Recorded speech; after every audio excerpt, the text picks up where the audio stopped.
boys, it is leg day, but in this video you're going to see my pre-workout meal for my leg day. My pre-workout meal is the same every day, and now I'm going to walk you through my pull day, full in-depth explanation. Won't try to make it too long, just give you guys some helpful insight on how to perform your back and bicep movements with little rear delts in there. But currently in the AM, just finished up my steps. Now I'm taking my morning creatine and glutamine and doing the worst. If you know, apple cider vinegar in the morning. If you're having gut issues, try it out. It does help, but man, it's terrible. Here we go.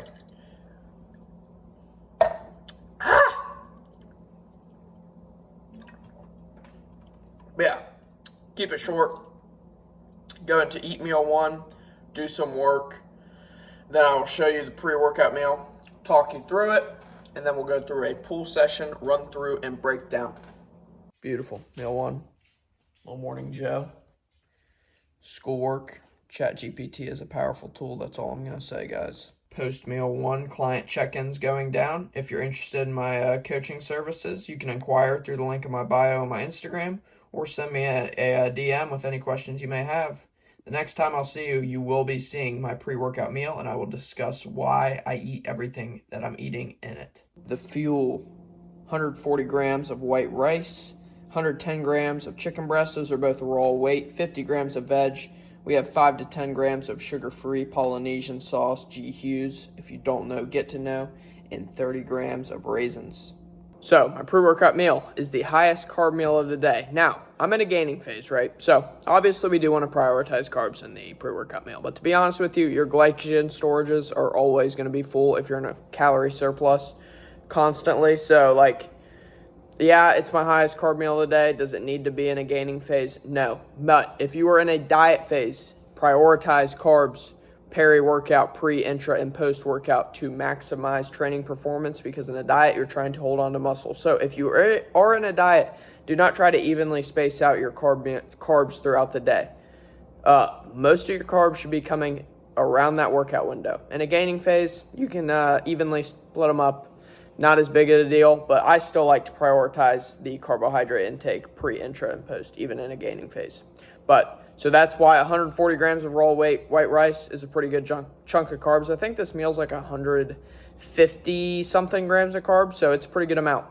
Lower protein, 110 grams of chicken breast is not very much. It's enough protein to get a protein spike, but lower protein so it digests quicker. Protein is more satiating. It will digest slowly. It's the slowest digesting macro, so that's why I'm lower on the protein.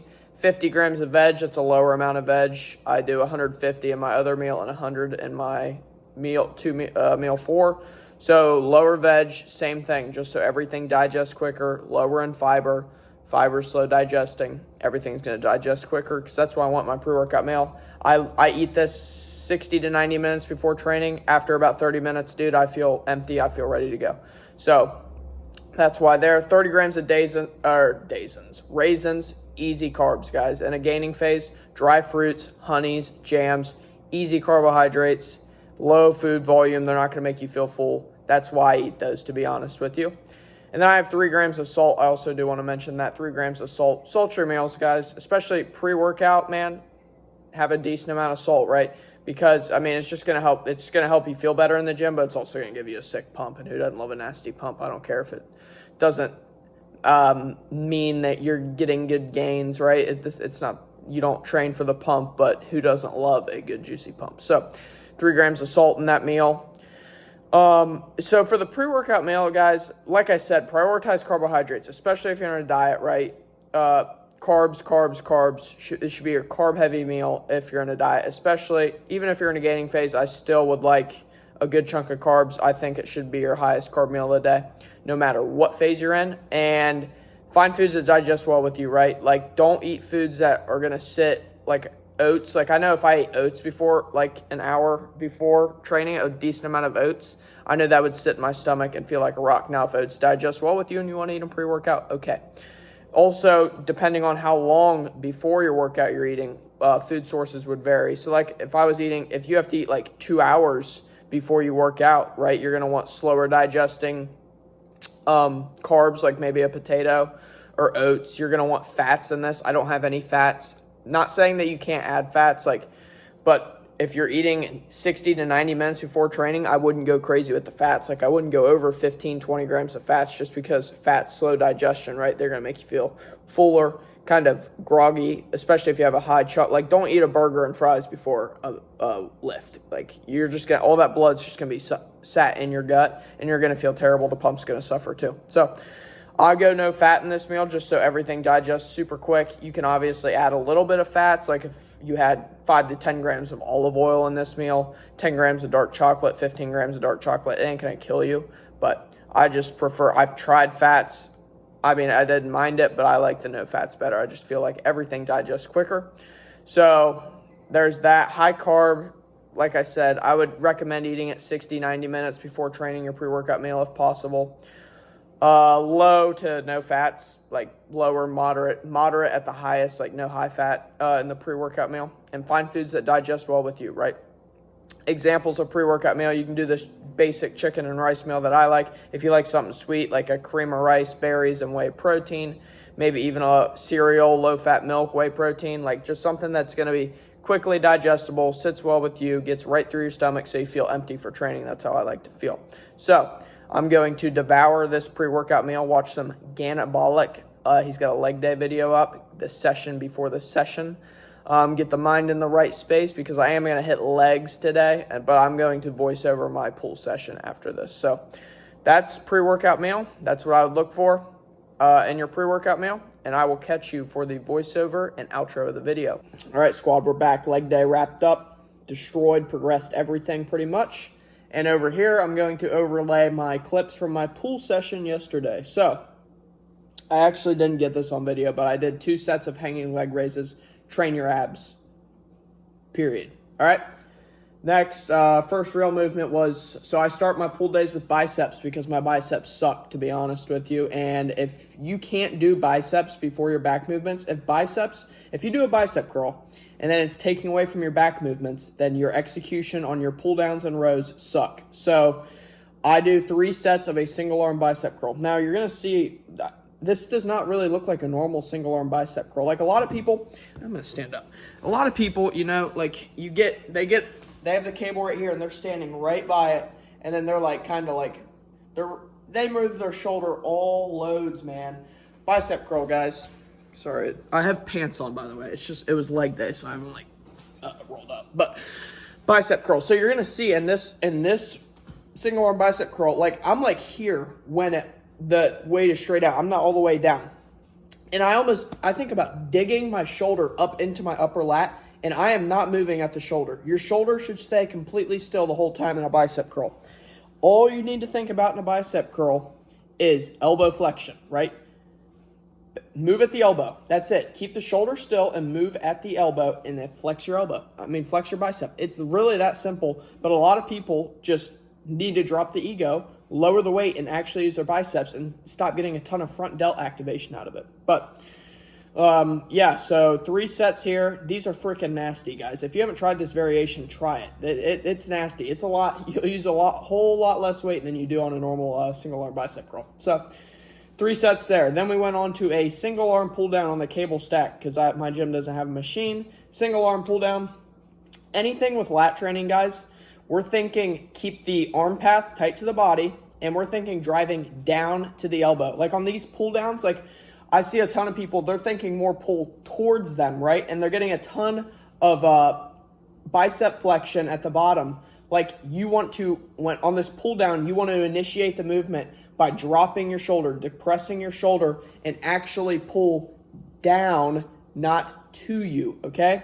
So any pull down variation, any lat movement, elbow tight to the body and pull down to your hip pocket.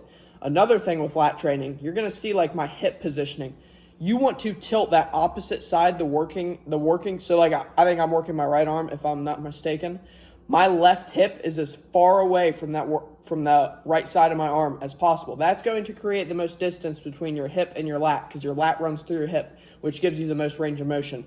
Last thing on lat training, we want to be sitting upright, maybe a slight lean to that side. Do not find yourself moving your spine stays neutral, right? Do not find yourself reaching out to feel that extra stretch. You ain't extra stretching nothing, brother. stay upright, a little bit of shoulder protractions, like let that shoulder come up a little bit, but don't let your body go with it. Just shoulder, pull down, elbow tight to the body, to your hip pocket. Moving on, the big boy of this session, my T-bar row. So like you're gonna see, like my form honestly isn't the cleanest on here because this is kind of like my yeah buddy row of my week. So this I'm pretty much gripping and ripping, boys. But with any upper back row, right, at the same time, we want spine neutral. You do not want to find yourself like going down with the weight, right? Spine stays straight. I'm gonna stand up again. I like standing up. So spine stays straight. So let's say this is a chest support, right? Spine stays neutral and you're just letting your shoulders roll forward, thinking about wrapping your arms around that pad, wrapping your rib cage around that pad, and then retract your shoulders. But do not do this, right? Do not be don't let your torso come with it. Your back stays upright and straight. All that's moving is your shoulders. Your shoulders should be rolling forward and then retracting back, thinking like there is a pencil in between your shoulder blades when you retract your scap. So scapular and protraction is all you're thinking about in an upper back row variation while that back stays straight. Moving on, I went to a single arm lat row. Pretty much the same thing as the pull down. It's just we're more pulling at a horizontal, right? But it's the same principles. Slight lean to that side, sitting upright, driving shoulder down, initiating with shoulder down, and driving elbow down to hip. It's really that simple with lat training. And another important note, you cannot completely isolate your lats or upper back. Like on that T-bar row, I'm getting some lat activation. On that single arm pull down, I'm getting some upper back activation. But you can bias them. And the big part of biasing them is going to be your arm path, right? Tighter to the body is going to be more lats. Elbows more flared is going to be more upper to mid back. So single arm row there. Then I went on to, the sets. 3 sets of the bicep curl, I already told you. 2 sets single arm pull down, 2 sets T-bar, 2 sets on that single arm lat row. Then we go on to a cable upper back row, 2 sets here as well. Same thing, guys. Same thing as the T-bar. You're going to see I'm sitting fairly upright, maybe a slight lean back, but it's the same thing. Your spine stays straight. You don't roll forward with the weight. All that's moving is your shoulders roll forward and then they retract back. More elbows flared in this variation. I like using the D handles on this cable row. I don't know why. I think that's more comfortable. I just connect better with that. So we went with 2 sets there. What'd we go after that? Rear delt flies. A lot of people skip the rear delts. So to be honest, this like a upper back row, if you have your elbows really wide, it is going to hit your rear delts pretty good, right? It is. But I think you should still be hitting them unless they're like a super strong point. I mean, I don't know. I just think you should be hitting them. So I do 3 sets of a rear delt fly. And with rear delts, so we want arms straight, right? And when you're setting up this rear delt fly, when your arms are straight out, have your hand at about eye level. It should be a little bit above your shoulder when your arms are straight out. And from there, guys, it's straight arms and think about scraping your knuckles out. Like think out and then back. Don't just think back because that's when you're going to be getting a ton of trap and not isolating the rear delt. So any rear delt fly, straight arm, think out and then back. Out as far as possible, then you go back. 3 sets there, and then ending it off, I went with 3 sets of a lengthen bias bicep curl. You're going to notice, it's pretty self-explanatory. The first variation I did was more elbow in front. This one is a little bit elbow behind just to work that length and range a little more to bias. To be honest with you, if your biceps are a strong point, all you need is 1 bicep curl variation and get freaking strong at it. Like, it's not going to make a huge difference, but I like to make sure all boxes are ticked. So I do a variation with elbow in front and elbow behind. The most important thing with bicep training, guys, is move at the elbow. Like any arm training, it's move at the elbow. With a tricep extension, you bend and extend at the elbow while keeping your shoulder still. With a bicep, you keep your shoulder stable and it's elbow flexion. It's really that simple. A lot of people just need to drop their ego, drop the weight, and actually start connecting with their biceps better. But I think that is all. I won't post any. I won't show you any post-workout physique shots. I post all my workouts and physique shots on my Instagram. So if you're interested at all, you can go check that out. But guys, I am starving after leg day. I think I'm going to love you and leave you here. Frosted Flakes and whey drip is about to go down with some berries. I think I'm going to call the video here just to keep it a little shorter, keep the yap. I appreciate you guys if you made it this far. Hopefully you got something out of that little back run through. That is my full pull session. And like I said, man, like, comment, subscribe. I appreciate you guys again. If you're interested in coaching, cheap and affordable for whatever financial situation you're in, it could look like $25 a month up to $75. I'm pretty cheap offering coaching. I've had some results, and I'm just looking for people to help me out, and I want to help you out achieve your goals, whether you're trying to put on muscle, get lean, just enjoy the process more. I'm more than willing to help you out, man. But I'm going to love you and leave you here, like I said, and I will catch you in the next video. Peace.